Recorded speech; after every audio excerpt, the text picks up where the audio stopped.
World News Alas 8.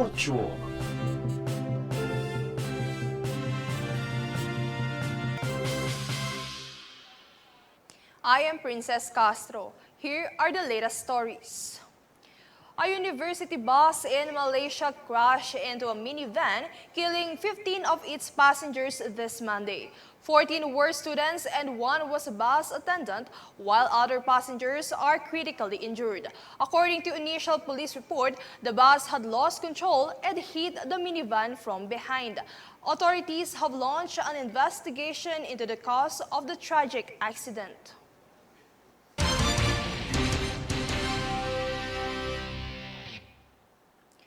After trade negotiations between the U.S. and Chinese officials on Monday in London, another round of talks will take place this Tuesday, June 10, where easing trade tensions and export controls are expected.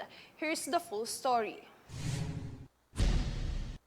Top United States and Chinese officials met at the ornate in Lancaster House in British capital on Monday, following U.S. President Donald Trump's announcement last week that they were set to discuss trade, presuming to resolve tensions that erupted on Geneva on May after a 90-minute phone call with Chinese leader Xi Jinping.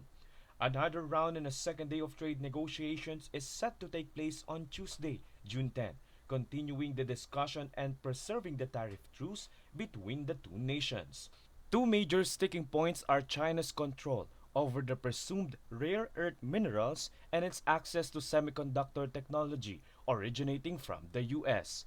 These rare earths and their related magnets are expected to be the center of U.S.-China talks, as well as the export controls of the two sides.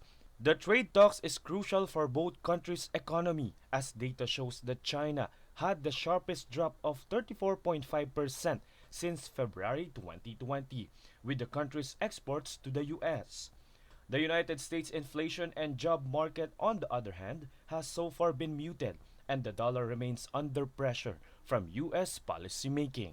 Francis Riudique reporting for Golden Nation Network.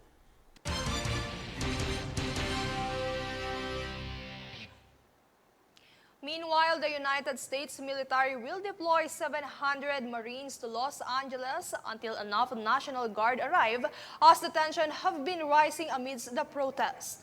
The movement is the response of U.S. President Donald Trump in the escalating street protests and the administration's aggressive efforts to deport illegal migrants in the U.S.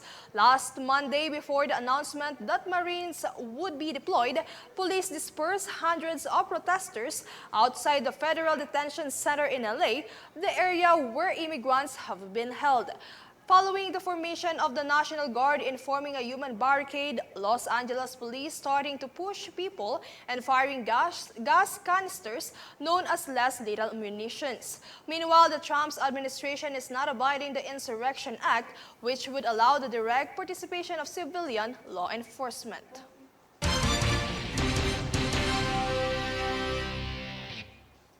We are the voice for change. We will keep on bringing updates and the latest stories. I am Princess Castro. Watch these stories on NewsForce. World News Alas 8.